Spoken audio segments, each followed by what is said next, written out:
What is going, guys? Welcome back to my channel, Ka-Gym-Bro Vlog. So for today's vlog, mga Ka-Gym-Bro, so very excited tayo dahil we're gonna do 8-time Mr. Olympia Ronnie Coleman back workout. So our post-workout meal today is some oats, 50 grams of oats. Hi there. 50 grams of oats, 30 grams of whey protein, 5 grams of creatine. I think I put 1 scoop of peanut butter on it. Hindi ko alam kung ilang protein yung, probably 6 or 8 gram of protein. So let's go, samahan nyo, kaya yung ginagawa niya. I mean, 8 times Mr. Olympia. Let's go! So ayun mga Ka-Gym-Bro, di ko alam kung makakapag-vlog tayo. Walang charge yung mic natin, so baka i-voice over ko na lang. Anyway. So there you go mga Ka-Gym-Bro, our mic is low bat, so let's just do voice over. So yung first exercise ni Ronnie Coleman is tong deadlift mga Ka-Gym-Bro. So 10 to 12 repetition, and alam niyo na to mga Ka-Gym-Bro. Again, proper form, chest out, and magbuhat lang tayo ng magaan dito mga Ka-Gym-Bro kasi medyo delikado tong exercise na to. Okay? So ito yung deadlift natin for today. So again mga Ka-Gym-Bro, this is 10 to 12 repetition mga Ka-Gym-Bro. Again, proper form, magbuhat lang tayo ng kayang-kaya lang natin, okay? So ang bigat pala nito mga Ka-Gym-Bro is 30 kilos each plus the bar, that will be 80 kg. First set natin to mga Ka-Gym-Bro. So tatry natin mas mabigat pa. Actually yung pinaka rep o max rep ko dito or PR ko is 35 lang talaga, okay?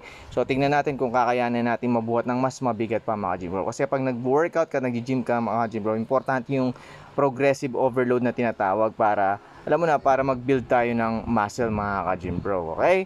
So again, this is the first exercise of Ronnie Coleman, 8-time Mr. Olympia mga Ka-Gym-Bro. Sinisimulan niya palagi sa deadlift.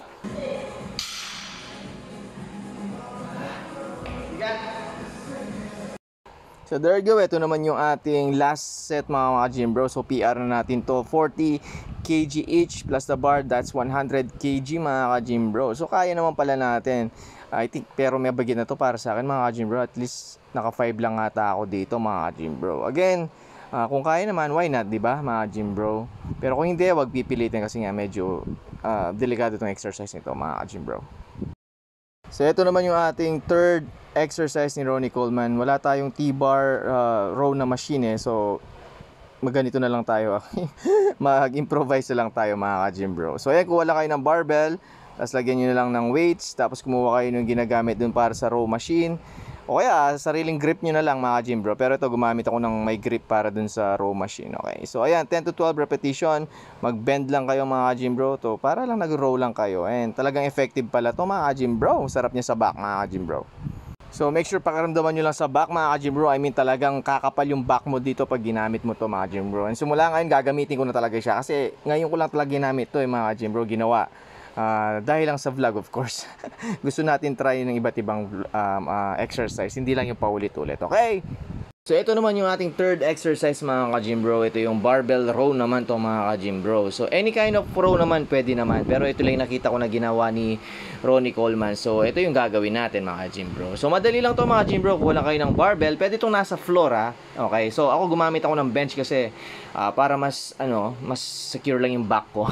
Okay, tumatanda na tayo mga Ka-Gym-Bro. So kailangan natin ingatan yung back natin. So ganyan lang, bend lang ng konti mga Ka-Gym-Bro. Tapos yung row nyo lang yung barbell or dumbbell kung sakaling meron, kung dumbbell yung mas preferred nyo mga Ka-Gym-Bro. 10 to 12 repetition mga Ka-Gym-Bro. And again, effective na effective tong exercise na to. So ito yung pinaka last exercise natin mga Ka-Gym-Bro. So any kind of machine row na makita nyo sa gym is pwede na, okay? Yung pinaka last exercise natin mga Ka-Gym-Bro. Ayan, so ang ginamit na dito ay yung lat pull down mga Ka-Gym-Bro. So ayan, lat pull down. Alam niyo na to mga Ka-Gym-Bro kahit hindi ko na ituro to mga Ka-Gym-Bro. So ito yung pinaka last exercise ni Ronnie Coleman sa back niya. Hindi naman ganun kadami yung back exercise na ginagawa niya. Pero I mean, nung na-try ko yung mga the way na pag-exercise niya mga Ka-Gym-Bro, pagkasunod-sunod ng exercise, talagang mararamdaman mo talagang pang Mr. Olympia. So ayan mga Ka-Gym-Bro, yung exercise ni Ronnie Coleman. So ayun mga Ka-Gym-Bro, yung last exercise. I mean, yeah, last exercise na natin yon. Pero depende sa inyo kung paano yung gagawin yung back nyo. Again, that's Ronnie Coleman, 8-time Mr. Olympia back exercise. Kung nagustuhan mo itong video nito, don't forget to like, share, and follow. Peace!